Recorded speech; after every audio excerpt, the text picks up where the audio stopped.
Welcome to Real Talk for New Agents, the podcast where we dive deep into what they didn't teach you in real estate school. I'm your host, Sarah White, a seasoned real estate broker, mentor, and your go-to guide for navigating the roller coaster of starting your career in this exciting but sometimes challenging industry. Have you ever felt overwhelmed by lead generation, struggled to find your footing, or questioned whether you even have what it takes to be in this business? Trust me, you're not alone. Each week, I'll cut through the noise with real-life tips and strategies so that I can help you build the confidence, skills, and systems you need to thrive. So grab your coffee, get ready to take notes, and let's tackle this journey together. This is Real Talk for New Agents. Hello, and welcome back. Thank you so much for joining me today. I'm your host, Sarah White, and today's episode is all about something that can make or break your real estate career. Follow-up. If you're generating leads but you're struggling to convert them into real clients, this episode is for you. The big difference between top agents and struggling agents isn't who gets the most leads. It's who follows up consistently and effectively and closes on the leads that they get. So today, I'm going to give you a step-by-step system to follow up like a pro without feeling pushy, salesy, or awkward. So let's dive in. Let's start with a little bit of reality, okay? Deals happen with communication and follow-up. If you don't have those two basic things, then nothing's going to happen. Most leads don't convert on the first contact. In fact, it usually takes many follow-ups before a prospect is ready to make a decision or even sometimes just to get back to you.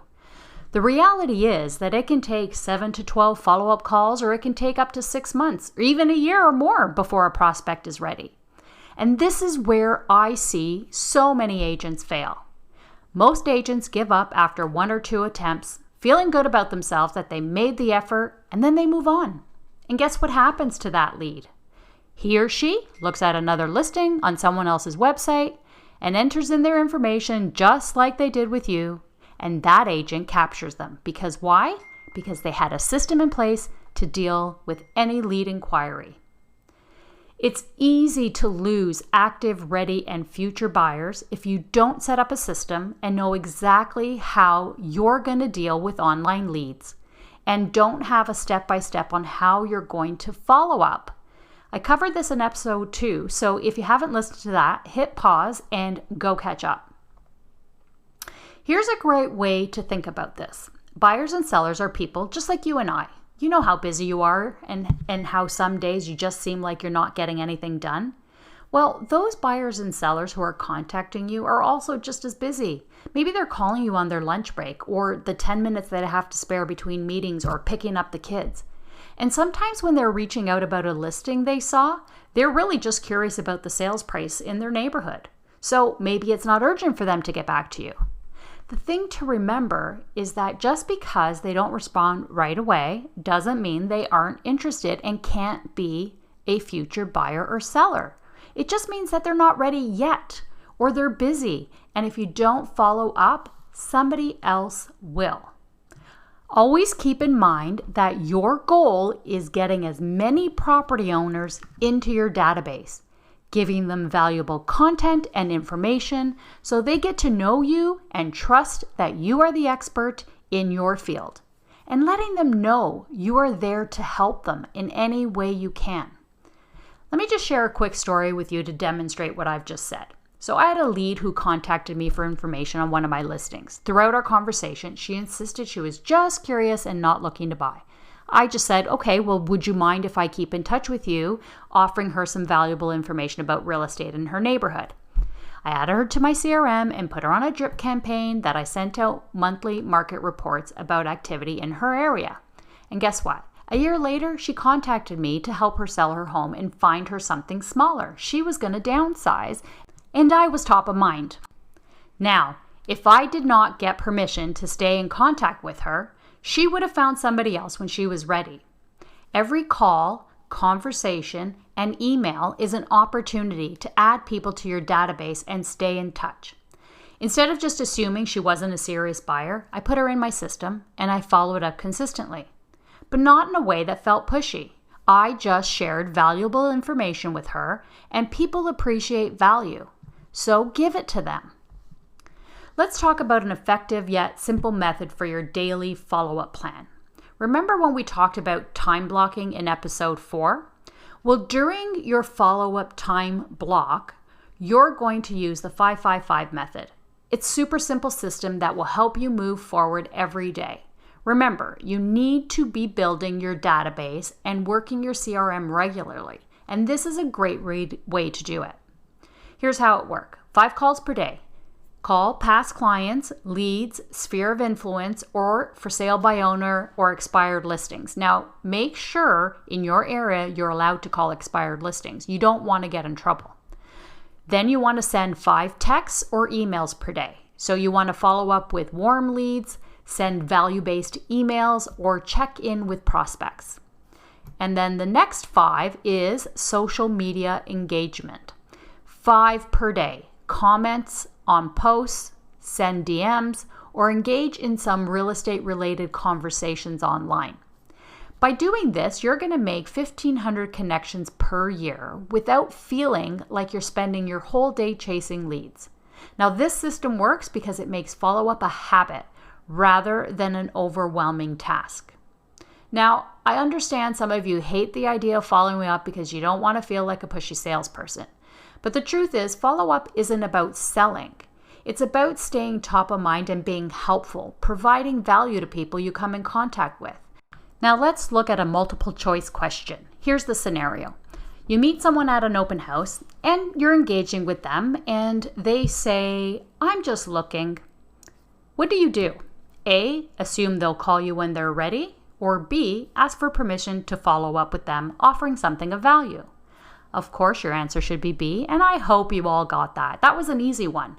But the next day after meeting them, you should send a message saying something like, "Hey," their name, "it was great meeting you at the open house. I just wanted to send over a quick market update for homes in that area that you were looking in, so you can see what properties they're selling for. Let me know if you have any questions." See how natural that is? You're not pushing them to buy. You're not pushing them to work with you. You're giving them value and staying relevant. The best follow-up is always offering value and not asking for business. So what are some ways that you can stay in touch that are natural and easy? Well, here's a good one. Send useful information. Market updates, new listings in their area, or mortgage tips. Check in after some major market changes like interest rates dropping. Let them know what's going on. Send them an email. Congratulate them on milestones, so it's their birthday or anniversary, or they've just started a new job. Engage with them on social media. Yes, you want to find them online and you want to start commenting on their posts, sending DMs if they mention real estate. The key is to make every interaction feel personal and genuinely helpful. Create a system for long-term follow-up with everyone in your CRM, and for every new person you add to it, you want to do this. The first 30 days, you want to check in weekly with them with something of value. Maybe you want to do a weekly email, letting them know what's just sold in their neighborhood. For the next 3 to 6 months, you want to do a bi-weekly check-in with relevant updates again. When it gets beyond that 6-month mark, you want to do monthly market updates or a simple thinking of you message. Every 6 months, pick up the phone and touch base. Yes, I said pick up the phone. People want to hear your voice. It makes the connection real. Consistency is really what separates the top agents from the ones who struggle. Follow-up isn't a one-time thing. It's an ongoing process. The key thing to remember is this: opportunity is everywhere. Sometimes it's easy to get tunnel vision and only focus on hot leads, those ready to buy or sell property owners. But the truth is, every person you meet is a potential future client. I like to share this story because it really emphasizes this point.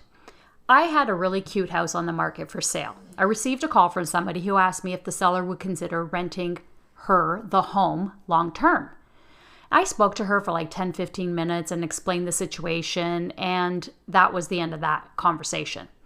I put her in my CRM and I added her to a drip campaign.